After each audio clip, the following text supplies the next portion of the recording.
Hi guys, I want to give you a quick tutorial of a link that I'm going to send you that has money manipulatives. There are two ways to use, the website's up here, there are two ways to use these money manipulatives. You can just have the coins here that show how much each coin is worth. And when you click on it and hold, you can drag it to the whiteboard. And you can drag as many as you want or need, and the children can count it. And I just noticed, and I haven't used it yet, that the child can write how many cents too. This is pretty cool. 4 cents. So that's 4 cents. You can do that. You can use the eraser to erase. And that's the writing tool over here. And then you can close it.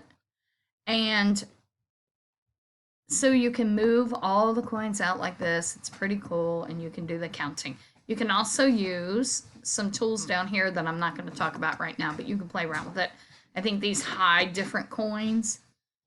To hide the coins, you can cover them and then show them. So that's pretty cool. I'll unclick that.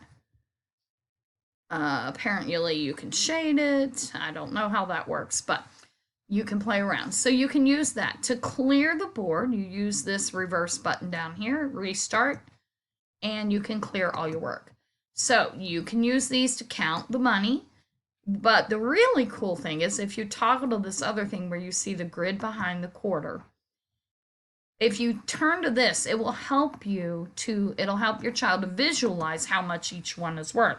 A penny is 1 square. So that's got 1 square around it, and that helps. A nickel is 5. So when it comes over, it has 5. Of course, you have to count the one with the nickel in it. But that's 5 cents. A dime is 10. So you see 10. That's like one of our 10 rods when we do place value. That's 10 boxes. A quarter is 25. So there are 25 boxes there. So that's really cool. I could drag over the, I'm going to go ahead and drag over the 50 cent. Well, we're going to skip 50 cent. I don't know how to get rid of that. Oh, maybe delete. Yep, delete. So you can, for each individual, you can hit delete.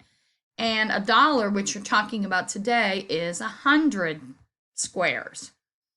So the really, I'm going to clear this.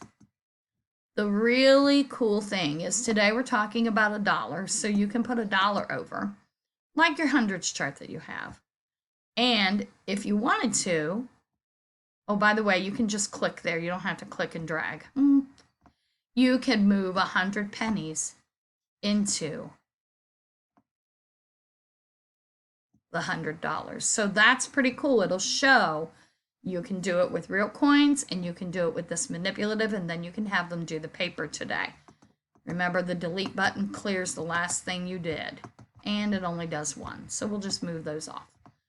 So when you drag a nickel over, you can see that it covers 5, and it is, I'm not lining it up perfectly. It is dropping into the chart that well. So if they fill the nickels up, they would see that 20 nickels make a dollar. It's a different way of seeing it than if they were using their hundreds chart and coins.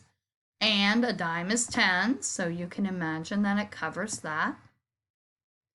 And 10 of them would cover the 100 cents. A quarter is 25. So if we put 4 quarters on there, 4 quarters make a dollar. Isn't that pretty cool? And then, of course, the dollar would make a dollar. So it's a visual way of showing it. It's best to start with the real coins and show it on the 100 chart, but this is another way to do it. And our song that I always like to sing, a penny is 1, a nickel is 5. You could even put your pennies on top of the nickels to show their equivalent. So this is a really good way to practice coins without the real coins. And it's a visual way of showing it. I love it, and I hope you'll use it. So thanks for watching.